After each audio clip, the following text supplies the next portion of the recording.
আসসালামু আলাইকুম ওয়া রাহমাতুল্লাহি ওয়া বারাকাতুহু। যারা গেটের কাছে ভিড় করে আছেন, মেহেরবানি করে আল্লাহর রাস্তায় অল্প কিছু সময়ের জন্য আমরা বসে যাই। আউযু বিল্লাহি মিনাশ শাইতানির রাজীম।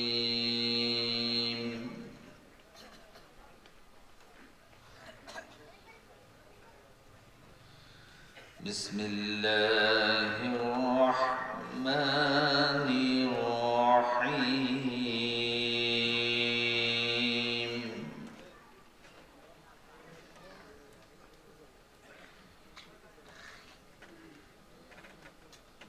وأما من خاف مقام ربه ونهى النفس عن الهوى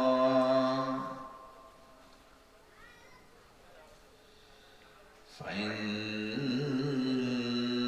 الجنة هي المأوى. صدق الله العظيم. الحمد لله رب العالمين، والعاقبة للمتقين، والصلاة والسلام على رسوله النبي الكريم صلى الله تعالى وعلى آله وصحابه أجمعين. فأعوذ بالله من الشيطان الرجيم. بسم الله الرحمن الرحيم. إن الله وملائكته يصلون على النبي يا أيها الذين آمنوا صلوا عليه وسلموا تسليما. اللهم صل على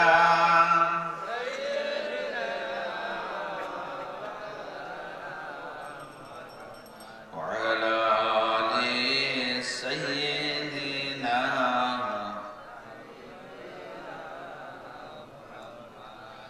مالك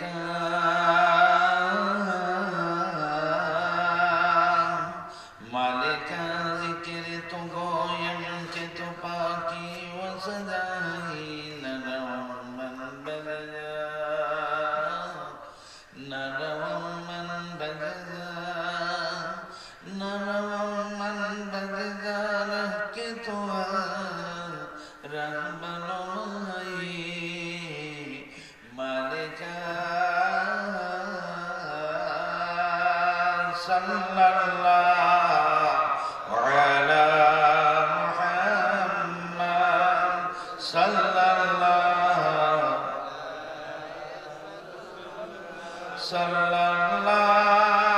على محمد صلى الله.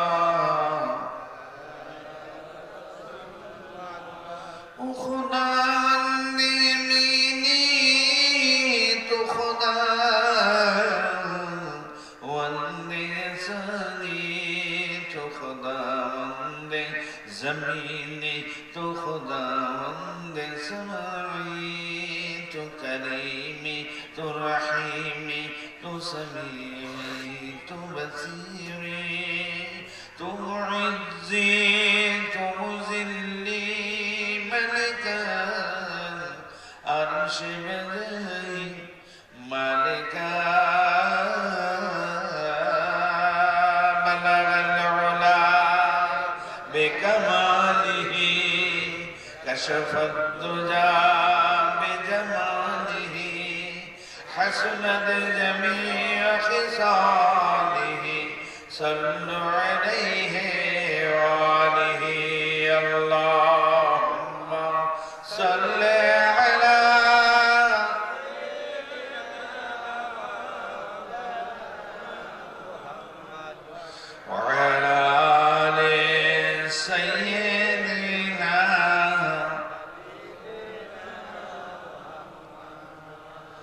हम दरगाह तुझोयम हम दरकार तू पूयम हम दरगाह तुझोयम हम दरकार तू पूयम हम तौहीद में गोयम कि तू तौहीद सगाई तू करीमी तू रहीमी तू समीई तू बसीरी तू मुइज़्ज़ी तू मुज़िल्ली मलिका अर्श बजई मलिका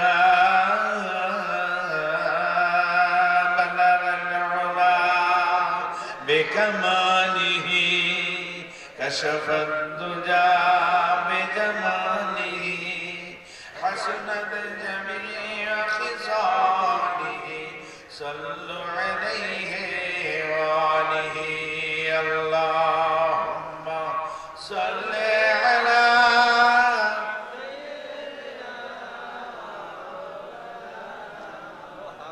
व अला आलि सय्यिदिना।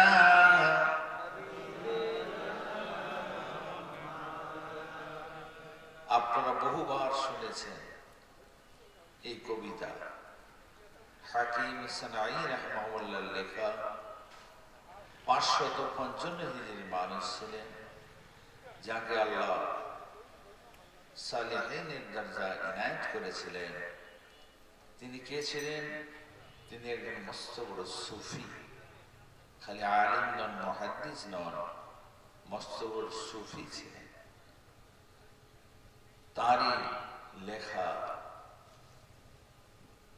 ফুরফুরা শরীফ মুজাদ্দিদ জামান কুতুবুল আলম আমিরুশ শরিয়ত ইমামুল হুদা আলা হযরত আবু বকর সিদ্দিকী আল কুরাইশি ফুরফুরাবি রাহমাতুল্লাহ আলাইহি, তার সুযোগ্য পৌত্র সর্ববয়োজ্যেষ্ঠ শাইখুল হাদিস ফিদায়ে রাসূল মাহবুব সুবহানী হুজুর হযরত আল্লামা শেখনা মুর্শিদনা সাইফুদ্দিন সিদ্দিকী আল কুরাইশি রাহমাতুল্লাহ আলাইহি নওয়ারাল্লাহু মারকানা। তানার সুর, তানার গাওয়া আপনারা কম বেশি কৃষ্ণনগর মাহফিল ওয়াজ দার জামিয়া ইসালে সাহেবের ওই ময়দানে মাঠে আপনারা শুনেছেন। বরকতান তানার রুহানি দোয়া ও ফয়েজ নেওয়ার উদ্দেশ্যে আমি গুনাহগার, আল্লাহ পাকের হামদ, আমার আল্লাহর প্রশংসা, সে তারই গাওয়া, সে হাকিম সানাঈ রাহমাহুল্লাহর লেখা ফার্সিতে আপনাদের খিদমতে তেলাওয়াত করেছে। কেননা আমার সে যোগ্যতা নাই, আমার সে ইলম নাই, আমি মনে করি আমার সে জ্ঞান নাই যে আমি আমার আল্লাহর হামদ, আমার আল্লাহর প্রশংসা গুণগান করব। যাদের ছিল তাদেরই। তো আল্লাহর পরে আমাদের নিকটে হলেন, আমাদের নিকটে স্থান কার? আমাদের নিকটে স্থান কার বলুন আপনারা? আল্লাহ রাসূল সাল্লাল্লাহু আলাইহি ওয়াসাল্লাম।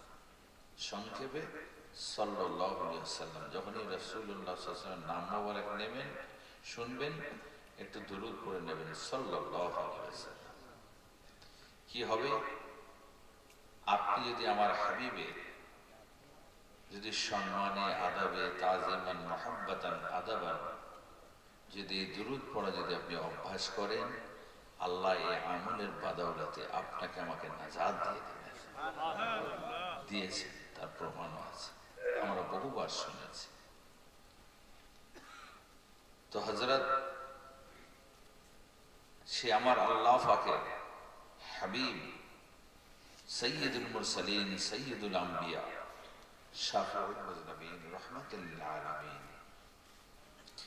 আহমদী মুজতবা, প্যারা নাম মুহাম্মদ মুস্তাফা সাল্লাল্লাহু আলাইহি ওয়াসাল্লাম। তানার জিকির করার মতো, তার তারিফ, তার গুণগান, তার প্রশংসা করার মতো আমার সে জবান, সে মুখ নাই, সে যোগ্যতা কাবিলিয়াত নাই। যাদের ছিল তাদেরই ভালো। আপনি বলেন 2 লাইন বাংলায় বলেন, হবে না, ওরও একটা ইলম লাগে, আমল লাগে। তো হযরত বিশ্ববর্ণ মুহাদ্দিস, জগৎ বিখ্যাত ইমাম, তিনি একসময় আমার হাবিবকে ভালোবেসে আরবিতে 2 লাইন কবিতা পড়লেন। তিনি বলছেন, ওয়াইজা সামি'তু ফানকা কওলান তাইয়িবান ওয়াইজা নাযারতু ফালা আরা ইল্লাকা আল্লাহুম্মা সাল্লি আলা সাইয়্যিদিনা মাওলানা মুহাম্মদ ওয়া আলা আলি সাইয়্যিদিনা।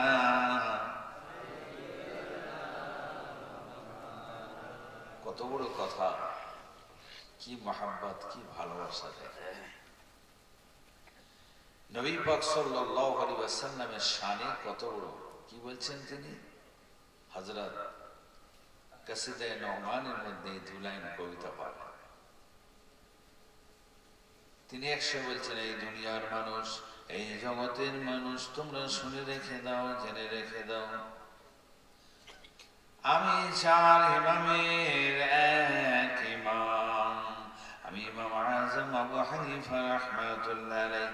আমি যখন আমার 2 চামড়ার কানেতে, আমার 2 কানেতে আমি যখন কোনো কিছু শুনি, আমার রাসূলুল্লাহর কথা ছাড়া আমি আর অন্য কিছু শুনতে পাই না।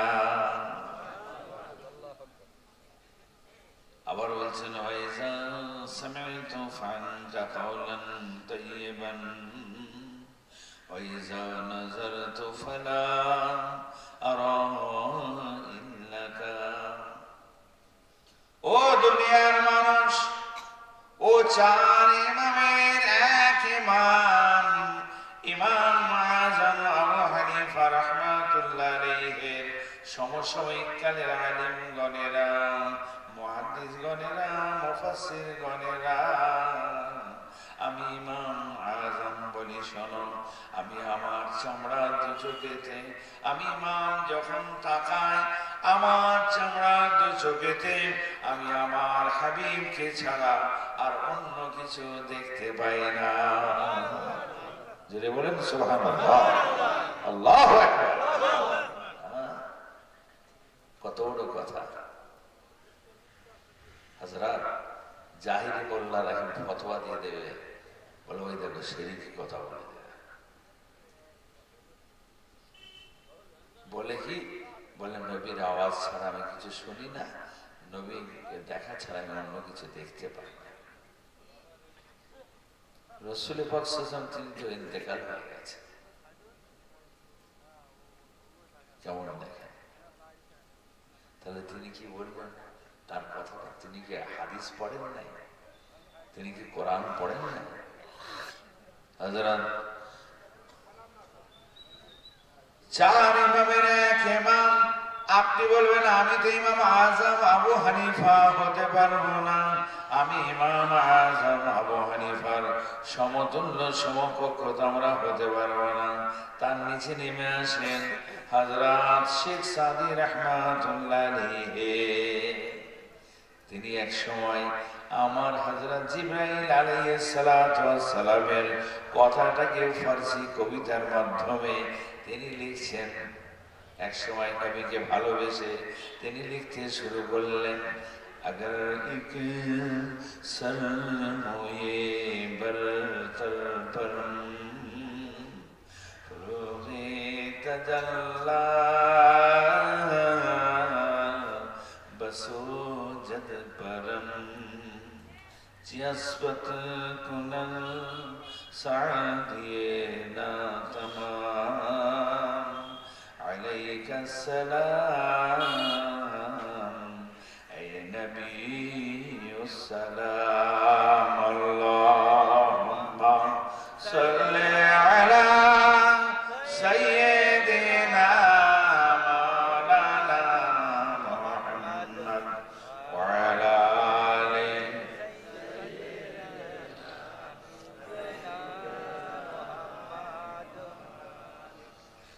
হযরত রাসূল পাক সাল্লাল্লাহু আলাইহি ওয়াসাল্লাম মেরাজে যাচ্ছেন।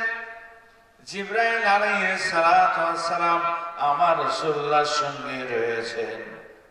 যখনই আপনার ওই বুরাকে সওয়ার হয়ে যখনই আল্লাহর সাত তাওয়াক আসমানের নিচে ওই আরশের নিচে যখনই গিয়ে হাজির হয়ে গেলেন, সঙ্গে সঙ্গে জিবরাইল আলাইহিস সালাতু ওয়াস সালাম বলেন, হে আমার হাবিব, আমার রাসূল, আমার আর যাওয়ার ক্ষমতা নাই। আমি যদি এখন উঠি আপনার সঙ্গে যাই, তাহলে আমার আল্লাহ যে আমার ৭০,০০০ যে ডানা দিয়েছেন, আমার এই ডানার পালকগুলো ঝুলে পড়ে সারখার হয়ে যাবে।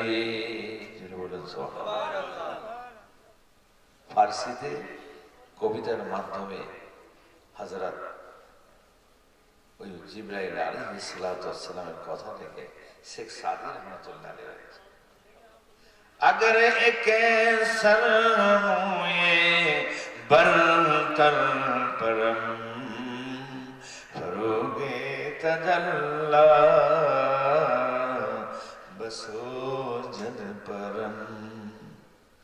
ए হাবিব, আমি যদি আমার একটা আর যদি মুহূর্ত আমি আগে বাড়ি, আমার সমস্ত পালক আমার ডানাগুলো সব জ্বলে পড়ে সারখার হয়ে যাবে। যেটা বলুন সুবহানাল্লাহ। কেউ ফেরেশতা কিসের তৈরি বলেন? সকলে কিসের তৈরি? ফেরেশতা নূরের তৈরি। তাহলে নূরের তৈরি আলো আবার আলোকে পোড়াতে পারে? কি গো, পারে? হ্যাঁ,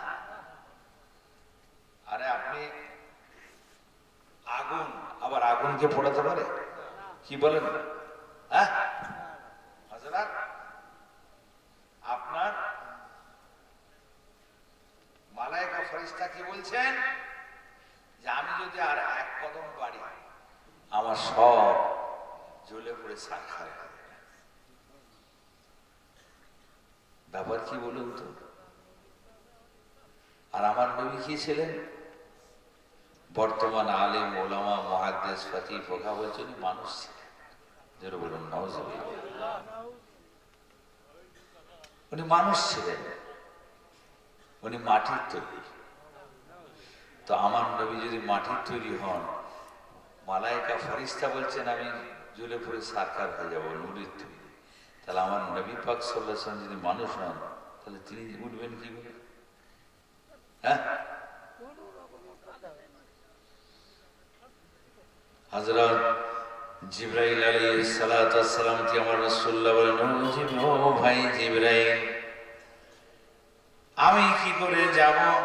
আমি তো কোনো রাস্তা পথ কোনো কিছুই জানি না। সঙ্গে সঙ্গে হযরত জিবরাইল আলাইহিস সালাতু ওয়াস সালাম আল্লাহর নবী আল্লাহর হাবিবকে বলেন, ইয়া রাসূলুল্লাহ, ইয়া হাবিবাল্লাহ, হুজুর আপনার জন্য আপনাকে যিনি দাওয়াত দিয়েছেন, যার আপনি মেহমান হয়েছেন, আপনাকে তিনি নিয়ে যাবে। আপনাকে তিনি নিয়ে যাবে, আপনার কোনো চিন্তা না। রফ রফ লেগে গেল, ওই একদম সমান সমান বুরাক সওয়ারের উপরে সঙ্গে লেগে গেল রফ রফ। রাসূল পাক সাল্লাল্লাহু আলাইহি ওয়াসাল্লামকে জিবরাইল আমিন বললেন, আপনি রাখুন, কদম রাখুন, সওয়ারি এসে গেছে, সওয়ার হয়ে যান। আমার রাসূলুল্লাহ সওয়ার হয়ে গেলেন, রফ রফ ছুটেছে। কত নিকটে! আল্লাহ পাক কোরআন মাজিদের মধ্যে বলেন, বিসমিল্লাহির রহমানির রহিম, ওয়া কানা কাবা কাউসাইনি আও আদনা। আল্লাহ পাক কোরআন মাজিদের মধ্যে বলেন, আমার হাবিবকে কত নিকটে আল্লাহ ডাকলেন, হে হাবিব আপনি আসুন, আসুন, আরো নিকটে, আরো নিকটে। শেষে কত নিকটে?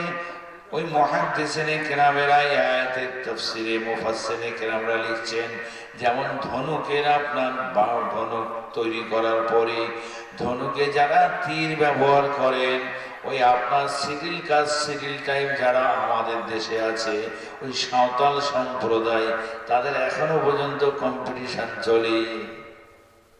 আপনার দেশে আছে কি জানি না, আমাদের দেশে যারা সাঁওতাল সম্প্রদায় সিডল কাস্ট, এরা ওই তীর ধনুক এখনো ব্যবহার করে। ওদের কম্পিটিশনে বছরে একবার। তো এই তীর ছুটতে গেলে ধনুকের দরকার হয়। ওই ধনুকটা বাঁকিয়ে ওই দুই মাথায় একটা সুতো ওই বাঁধতে হয়। ধনুকটা বাঁকে মাঝখানে যে সুতোটা আর ধনুকটা দুটোর মধ্যে যতটুকু দূরত্ব, আল্লাহ রসুলকে আমার হাল্লা তার থেকেও নিকটে নিলেন। জোরে বলুন সুবহানাল্লাহ। হ্যাঁ, তো মাটির মানুষ কি করে হলো ভাই? হ্যাঁ, যেখানে ফারিস্তা বললেন আমি জ্বলে পড়ে সাক্ষাৎ দিলাম, আমার টানা পালক সব শেষ হয়ে যায়। আর আমার রসুল্লাহকে আল্লাহ বললেন আসুন আরো কাছে, হাবিব আরো কাছে, আরো নিকটে। কত নিকটে? ওয়াকানা কাবা কাউসাইনি আও আদনা। জোরে বলুন সুবহানাল্লাহ। হ্যাঁ, কোরআন পাক ছোট্ট একটি আয়াত।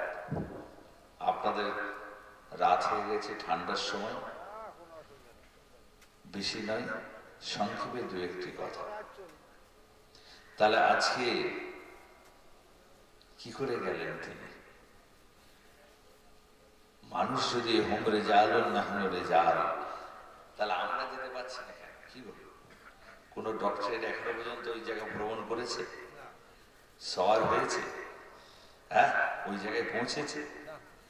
কোরআনের উপর ডক্টরেট করেছে, হাদিসের উপরে ডক্টরেট করেছে, পিএইচডি করেছে, জামিয়া আজহার থেকে পিএইচডি করেছে, আপনার রিয়াদ ইউনিভার্সিটি থেকে, মদিনা ইউনিভার্সিটি থেকে, কিন্তু বলে হোম রেজালুন নাহনু রেজাল, নবীও মানুষ আমরাও মানুষ। কিন্তু এখনো পর্যন্ত কিয়ামত পর্যন্ত চ্যালেঞ্জ থাকলো, কোন মানুষ আমার আল্লাহর ওই নিকটে অত কাছে পৌঁছাতে পারবে না। পারবে? হ্যাঁ, বুঝতে পেরেছেন না? আল্লাহু আকবার। বাবাজি, আমার নবী যদি আপনার নূর হন, তাহলে নবী কিরকম নূর? ফেরেশতাও নূরের তৈরি। বলছে আমি জ্বলে পড়ে সাক্ষাৎ করব, তাহলে নবী আবার কি নূর? যদি বলি নবী নূর, তাহলে নবী নূর কেমন নূর? তাহলে তার কিছু হলো না, তিনি কত নিকটে বলে দিলেন, সব পৌঁছে গেলেন। ব্যাপারটা হযরত আমার নবীকে আল্লাহ পাক রহমানুর রহিম, আমার নবীর নূর, আমার আল্লাহ পাকের নূর যদি বলেন যে আল্লাহ নূর, তাহলে শিরক কি হবে না? আল্লাহর সঙ্গে শরীক হয়ে গেল। আল্লাহ পাকের কোনো অংশ আছে নাকি? আছে? আপনারা মানেন? আল্লাহ পাকের অংশ মানেন? আমরা মানি? আমরা মানি না। কেন? আমাদের ঈমান আল্লাহ আল্লাহ, তার না কোনো অংশ আছে, না তিনি কাউকে জন্ম দিয়েছেন, না তাকে কেউ জন্ম দিয়েছে। তার কোনো শুরুও নাই, শেষও নাই, আদিও নাই, অন্তও নাই। তিনি কেমন? লাইসা কামিসলিহি শাইউন, বেমিসাল, কোনো উদাহরণ নাই। জেনে বলেন সুবহানাল্লাহ। তাহলে আপনি বলবেন কোরআন মাজিদের মধ্যে আল্লাহ পাক বলেন কাদ জাআকুম মিনাল্লাহি নূরুন ওয়া কিতাবুম মুবিন। আল্লাহ পাক বলেন আমি তোমাদের মাঝে নূরকে পাঠিয়েছি। এ হাবিব, আপনি সকলকে জানিয়ে দিন, কিয়ামত পর্যন্ত কোটি কোটি কোটি যত আমার বান্দা বান্দি হবে, এমন বান্দা বান্দিরা, তোমাদের মাঝে আমি আল্লাহ আমার নূরকে পাঠিয়েছি, তোমাদের মাঝে আমার নূর এসেছে। আর কি আল্লাহ পাক বললেন, তোমাদের মাঝে আমি খোলা হওয়া কিতাব পাঠিয়েছি, মুবিন, কিতাবুল মুবিন, খোলা হওয়া কিতাব। যদি বলেন কোরআনটাই নূর, নবী নূর নয়, তাহলে আল্লাহ কেন দুটো বললেন? বুঝতে পেরেছেন? তাহলে এখান থেকে বোঝা গেল কিতাব আলাদা, নূর আলাদা। যদি বলুন না সুবহানাল্লাহ। নূর বলতে কি আকসার মুফাসসিরিন কেরামরা লিখছেন নূরুন নবী সাল্লাল্লাহু আলাইহি ওয়াসাল্লাম। যদি বলুন সুবহানাল্লাহ। ওর নূরটা কি? আল্লাহ বলছেন কুন ফায়াকুন। আমার আল্লাহ বলছেন কুন ফায়াকুন, হয়ে যাও। সঙ্গে সঙ্গে আমার আল্লাহ রাসূল দোয়া চাইলেন আল্লাহ দরবারে। বুখারী হাদিস, আল্লাহ রাসূল বলেন আল্লাহ আমার চেহারাটাকে নূরানি করে দেন, নূর দিয়ে পরিপূর্ণ করে দেন। আমার জবানটাকে নূর দিয়ে পরিপূর্ণ করে দেন। আমার সমস্ত, এইভাবে বলতে বলতে আমার রাসূল বলেন আমার সমস্ত শরীরটাকে আপনার নূর দিয়ে, আপনি নূর দিয়ে মুনাওয়ার করে দেন। আল্লাহ পাক বলেন কুন হয়ে যাও, সঙ্গে সঙ্গে হয়ে গেল। যদি বলেন সুবহানাল্লাহ। জাতীয় নূর নয়, সিফাতীয় নূর নয়, ওটা হলো সৃজিত নূর। আল্লাহ হুকুম করলেন বাস নূর। যদি বলেন সুবহানাল্লাহ। যে নূরের কোন তুলনা হবে না। এই জন্য ফারিস্তাও নূর, আমার আল্লাহ রাসূলও নূর, কিন্তু পার্থক্য আসমান আর জমিনে। ফারিস্তা জ্বলে পুড়ে সারখার হয়ে যাবে বলছে, সব বলছে আমার ডানা পুড়ে যাবে, আর আমার রাসূলুল্লাহ চলেছেন উপরে। জোরে বলুন না সুবহানাল্লাহ। বুঝতে পেরেছেন? ও নূরের তুলনা হবে না। হযরত রাসূল পাক সাল্লাল্লাহু আলাইহি ওয়াসাল্লামকে কেমন ভালোবেসেছিলেন হযরত শেখ সাদী রাহমাতুল্লাহ আলাইহি, কেমন মহব্বত করেছিলেন। তিনি ফার্সিতে কবিতার মাধ্যমে লিখছেন ঘটনাগুলো। আমি তো দুটো লাইন বলেছি, আরো আছে।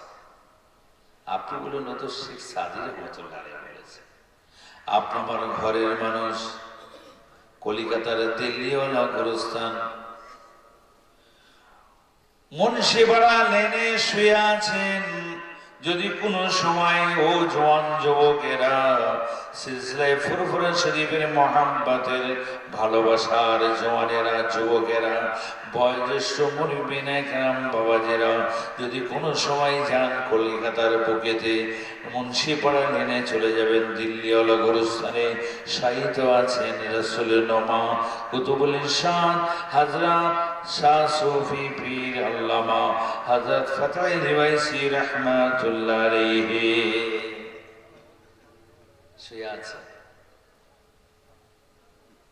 তিনি এক সময়, কেন বলছি আমাদের হবে না, আমার সে যোগ্যতা নাই জিকির করা, নবীর প্রশংসা করা, নাত পড়া, এই তার প্রমাণ নেই।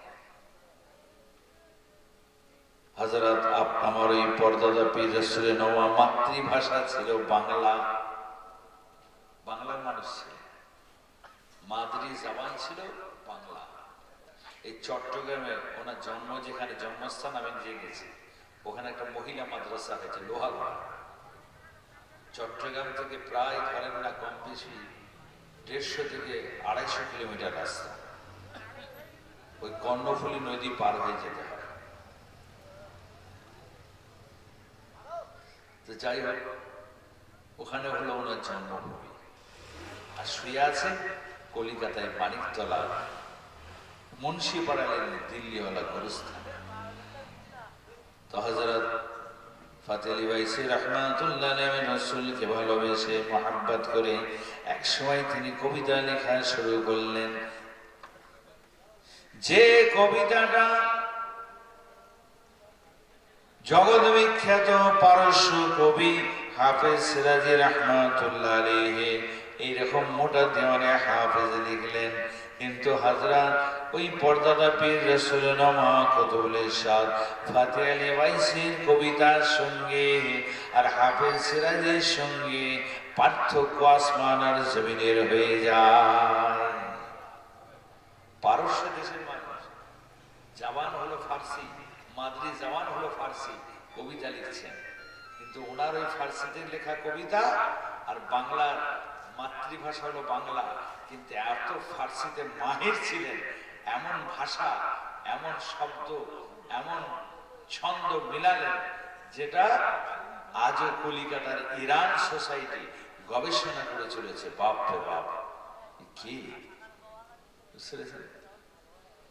পাতালি ভাইসি রহমাতুল্লাহ আলাইহি এক সময় বললেন, अगर इश्क़ खुदा खाही बजाशो पैरबे अहमदी सिरातुल मुस्तकीमी नशी वराहे जुमला कामिलहा।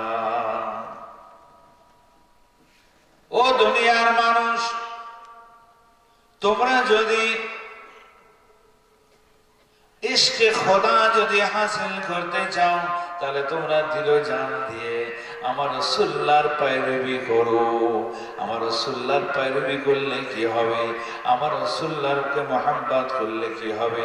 দিল জান দিয়ে মুহাম্মদ সাল্লাল্লাহু আলাইহি ওয়াসাল্লামকে ভালোবাসো, তার पैरवी করো, তার ইতাআত করো, তার অনুকরণ অনুসরণ করো, তার আনুগত্য করো। করলে কি হবে? বললেন কি, ওই যে সিরাতুল মুস্তাকিম, ওই সিধে রাস্তা, তোমরা ওই রাস্তা তোমরা কামিয়াব হয়ে যাবে, ওই রাস্তা তোমরা পেয়ে যাবে। জোরে বলুন সুবহানাল্লাহ।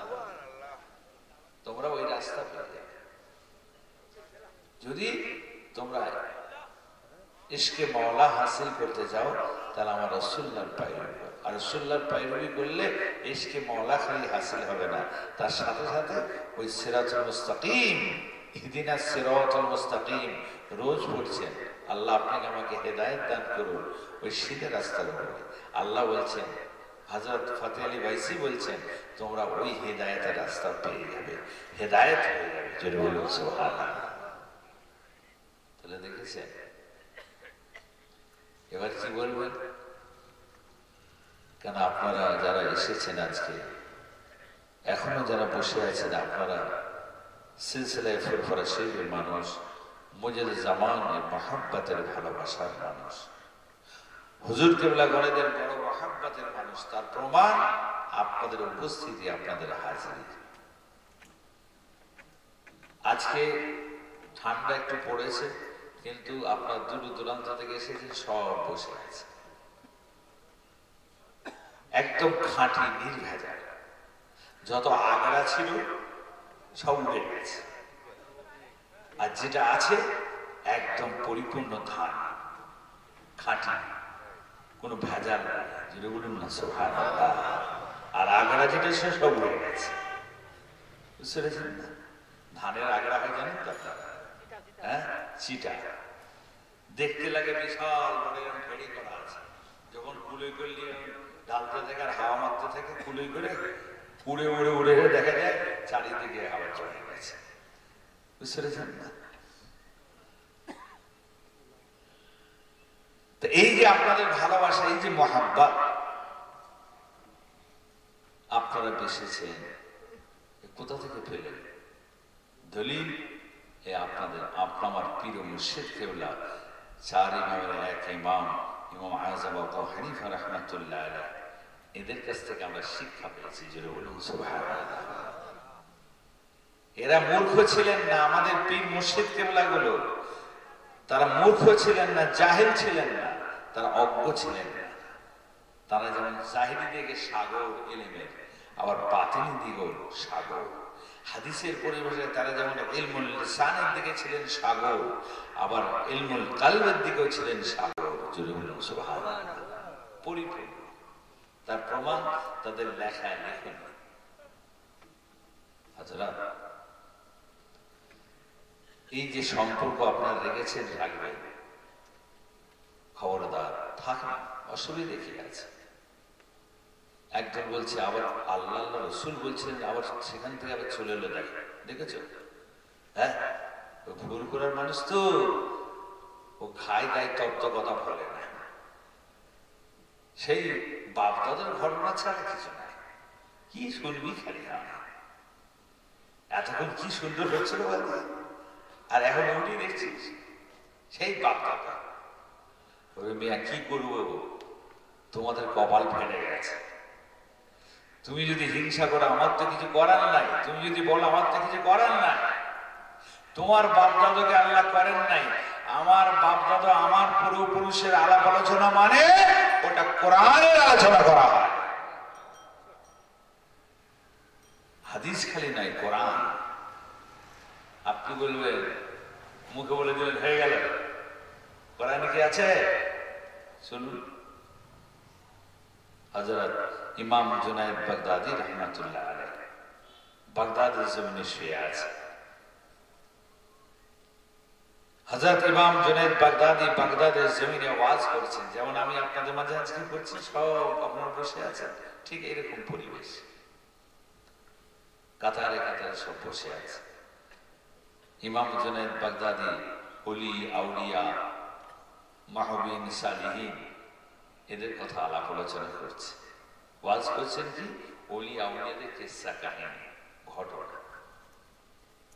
একজন মজলিস থেকে দাঁড়িয়ে বলল, ইয়া ইমাম জুনায়েদ বাগদাদী, এই ইমাম জুনায়েদ বাগদাদী, আপনি চুপ করুন, চুপ, কোন কথা বলবেন না। কেন? আপনার কথা শুনবো না, আপনার সে যোগ্যতা না। আপনি ওলি আউলিয়াদের ঘটনা বলছেন, আপনার দলিল কি আছে? ওসব শুনে আমরা কি করবো?